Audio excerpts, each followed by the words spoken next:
Good morning, my dear students. Myself, Sevan Srivastava, your science teacher. Today's topic of our class is respiration process. आज का जो हमारा topic है वो respiration process के बारे में। ये रेस्पिरेशन सभी जीव जंतुओं में, इंसानों में, मतलब ह्यूमन बीइंग्स में, एनिमल्स में किस तरह से रेस्पिरेशन प्रोसेस को हम डन करते हैं, ये रेस्पिरेशन प्रोसेस आज हम यहाँ पर आपको क्लियर करने जा रहे हैं। तो सबसे पहले रेस्पिरेशन होता क्या है इसके बारे में हमें पता होना चाहिए। जैसे हम मोस्टली रेस्पिरेशन को अगर हम हिंदी में देखें तो श्वसन प्रक्रिया बोलते हैं। तो रेस्पिरेशन प्रोसेस में कौन सी ऐसी प्रोसेस डन होती है, तो सबसे पहले देखें तो रेस्पिरेशन प्रोसेस में जो प्रोसेस डन होती है इसमें हम ऑक्सीजन को इनहेल करते हैं और कार्बन डाइऑक्साइड को एक्सहेल करते हैं। मतलब ऑक्सीजन हम शरीर के अंदर ले जाते हैं, जो एटमॉस्फेयर में ऑक्सीजन प्रेजेंस है वो ऑक्सीजन हम अपने शरीर में ले जाते हैं और उसके बाद जो कार्बन डाइऑक्साइड हमारे बॉडी में रहती है उस कार्बन डाइऑक्साइड को हम दोबारा से एटमॉस्फेयर में रिलीज कर देते हैं। तो सबसे पहले देखेंगे कि इनहेल और एक्सहेल, ठीक है।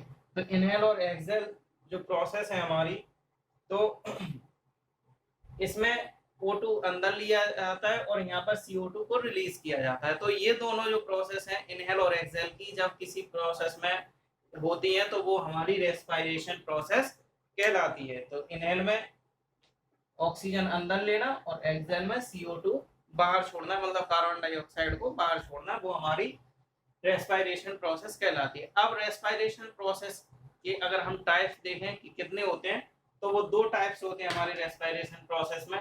एक तो होता है एरोबिक और दूसरा होता है एनारोबिक। तो एरोबिक रेस्पिरेशन की बात करें और एनारोबिक रेस्पिरेशन की बात करें तो मोस्टली एरोबिक रेस्पिरेशन जो होता है वो प्रेजेंस ऑफ O2, मतलब प्रेजेंस ऑफ ऑक्सीजन रहती है, वहां पर ऑक्सीजन की प्रेजेंस में ही एरोबिक रेस्पिरेशन होता है। और anaerobic respiration absence of O2, मतलब वहां पर ऑक्सीजन की प्रेजेंस जो होती है वो ना के बराबर होती है। इसलिए हम यहाँ पर इसको एक तरह से और लिख सकते हैं,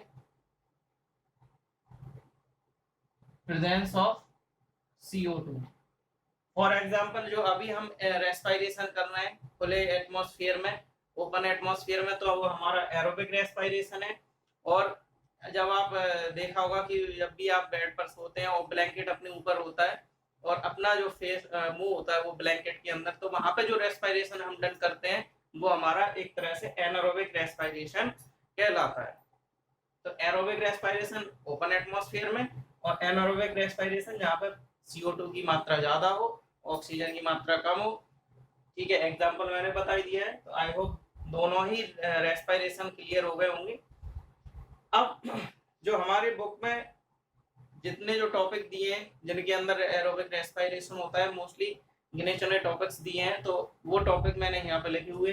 एरोबिक रेस्पिरेशन से रिलेटेड जो हमारा एरोबिक रेस्पिरेशन किस किस में होता है, वो प्लांट्स लिखा हुआ है, फिशेस लिखा हुआ है, इंसेक्ट्स, अर्थवॉर्म, फ्रॉग और ह्यूमन। ह्यूमन का रेस्पिरेशन समझने के लिए मैंने यहाँ पर डायग्राम भी ड्रॉ किया हुआ है। उसके जो ऑर्गन्स है जो हमारे रेस्पिरेशन में इन्वॉल्व होते हैं वो ऑर्गन्स भी मैंने यहाँ पर साइड से लिख दिए हैं, तो अच्छे से समझ में भी आ रहा होगा डायग्राम से। दूसरी चीज प्लांट्स के बारे में जो हम बताएं कि एरोबिक रेस्पिरेशन किस तरह से करते हैं, तो आपने देखा होगा कि प्लांट्स जो होते हैं या ट्रीज जो होते हैं, तो आपने देखा होगा यहाँ पर कि जो हमारी लीफ होती हैं, पत्तियां होती हैं, उनकी जो सरफेस होती है, पत्तियों की जो सरफेस होती है, एक तरफ रफ सरफेस होती है और एक तरफ स्मूथ सरफेस, मतलब चिकनी और एक खुरदरी। तो रफ सरफेस की तरफ आप देखेंगे तो छोटे छोटे हॉल्स दिखाई देते हैं, तो उनको हम क्या बोलते हैं, स्टोमेटा बोलते हैं। इन स्टोमेटा से वो क्या करते हैं, अपना जो ऑक्सीजन जनरेट करते हैं प्लांट्स और ट्रीज, वो ऑक्सीजन वहां से वो रिलीज करते हैं और अपने जो कार्बन डाइऑक्साइड जो ह्यूमंस बॉडी के द्वारा और भी जो जीव है उनके द्वारा जो छोड़ी जाती है कार्बन डाइऑक्साइड, वो वहां से उसे एब्जॉर्ब करते हैं। तो पूरी जो रेस्पिरेशन प्रोसेस जो हमारे प्लांट्स और ट्रीज करते हैं वो इन्हीं लीफ की स्टोमेटा के द्वारा डन करते हैं। तो आप कह भी सकते हैं कि जो हमारे स्टोमेटा हैं वो रेस्पिरेशन प्रोसेस में प्लांट्स की मेन रोल प्ले करते हैं। मोस्टली रेस्पिरेशन यही स्टोमेटा से ही डन होता है। अब फिशेज की बात करें तो फिशेज में रेस्पिरेशन गिल्स के द्वारा होता है, जो कि आपको मैं गिल्स का डायग्राम दिखाऊंगा। यहाँ पे आप देख सकते हैं ये फिश है, फिश के ये माउथ है, माउथ के दोनों ही साइड ये गिल्स होते हैं। तो ये गिल्स आपको दिखाई दे रहे हैं। तो जैसे ही ये गिल्स का जो रोल होता है, हमारी फिशेस पानी में रहती हैं तो पानी में जो ऑक्सीजन इन्वॉल्व रहती है या घुली हुई ऑक्सीजन होती है, तो जैसे ही फिश उस पानी को अपने माउथ में लेती है, मुंह में लेती है, तो उस पानी को घुली हुई ऑक्सीजन ये गिल्स के द्वारा एब्जॉर्ब कर लेती हैं और वो पूरी ऑक्सीजन अपनी बॉडी को प्रोवाइड कराती हैं। तो मोस्टली फिशेस कहाँ से रेस्पिरेशन प्रोसेस डन करती हैं? गिल्स के द्वारा ये रेस्पिरेशन प्रोसेस डन करती हैं। अब बात आती है इंसेक्ट्स की। इंसेक्ट्स कहाँ से डन करते हैं अपनी रेस्पिरेशन प्रोसेस? तो इंसेक्ट्स मोस्टली देखा जाए तो इनकी बॉडी पर स्पेरिकल्स होते हैं, जिन्हें हम हॉल्स भी बोल सकते हैं। जिस तरह से आपने देखा होगा कि लीफ पर स्टोमेटा की प्रेजेंस रहती है, इसी तरह हमारे जो इंसेक्ट्स होते हैं उन पर भी उनकी बॉडी पर स्पेरिकल्स की प्रेजेंस रहती है, जिसके द्वारा वो रेस्पिरेशन प्रोसेस को डन करते हैं। वहीं से वो O2 लेते हैं, वहीं से CO2 रिलीज करते हैं। तो अब नेक्स्ट जो है वो हमारा अर्थवॉर्म है। अर्थवॉर्म किस तरह से और कहां से अपनी रेस्पिरेशन प्रोसेस को डन करता है? सो स्किन मैंने इसीलिए लिखा हुआ है क्योंकि जो हमारा अर्थवॉर्म है वो रेस्पिरेशन प्रोसेस अपनी स्किन के द्वारा डन करता है। यहाँ पर आपको मैं दिखाना चाहूंगा कि ये हमारा अर्थवॉर्म है। आप इसकी देख रहे होंगे मस्कुलर ट्यूब की तरह आप इसकी स्ट्रक्चर है पूरी बॉडी की, और ये इसके ऊपर जो देख रहे होंगे स्किन के ऊपर जो छोटे छोटे से हॉल्स बने हुए, जिन्हें हम देख सकते हैं इस डायग्राम में, इसके द्वारा ये ही पूरी रेस्पिरेशन प्रोसेस को डन करते हैं, जिसे हम इसीलिए मैंने यहाँ पे स्किन लिखा हुआ है कि ये स्किन के द्वारा अपनी रेस्पिरेशन प्रोसेस को डन करते हैं। फ्रॉग नेक्स्ट जो है वो है फ्रॉग। फ्रॉग किस तरह से डन करता है? तो फ्रॉग एक ऐसा जीव है जो पानी में भी रह सकता है और आप धरती पर भी रह सकता है, मतलब लैंड पर भी रह सकता है। तो जैसे ही फ्रॉग लैंड पर रहने के लिए आता है तो वहां पर वो अपने रेस्पिरेशन के लिए किसका प्रयोग करता है? अपने लंग्स का प्रयोग करता है।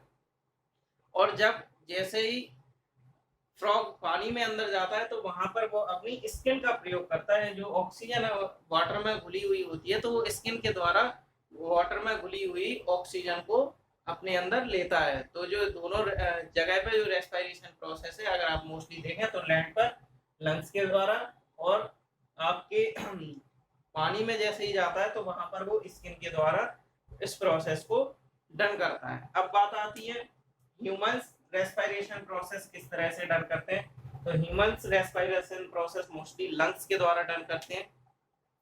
तो यहाँ पे आप डायग्राम से क्लियर होगा, जैसे कि ये हमारी नोज है। नोज के आप देखेंगे तो नेजल कैविटी में जैसे ही हम एयर को एंटर कराते हैं, और एंटर होने के साथ साथ जो एयर के साथ हमारी ऑक्सीजन होती है, तो वो एयर एंटर होने के बाद आप देख रहे होंगे ट्रैकिया में पहुंचती है। ये हमारा क्या है, इतना सा ये ट्रैकिया है।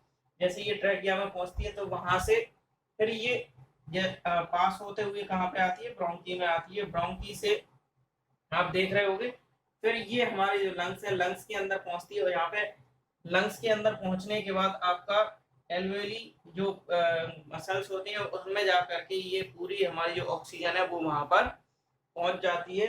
और फिर पहुंचने के बाद ये पूरी जहां तक है अपनी बॉडी को प्रोवाइड होती है। और फिर यहाँ पर आप देख रहे होंगे डायफ्राग्राम मैंने लिखा हुआ है। डायफ्राग्राम का जो मेन रोल होता है कि जैसे ही हमारी जो ऑक्सीजन इसके एयर के साथ एंटर करती है, तो वहां पर जैसे ही हमने ऑक्सीजन को लिया तो हमारी जो रिब्स है उन पे ज्यादा जोर ना पड़े, तो डायफ्राग्राम उसके लिए कॉन्ट्रैक्ट्स और जो इंक्रीजमेंट होता है वो डायफ्राग्राम के ही द्वारा होता है, कि जिससे कि हमारी जो चेस्ट है या रिब्स है उस पे ज्यादा की मतलब प्रेशर ना आए। तो मोस्टली ये डायफ्राग्राम का हमारा रोल रहता है।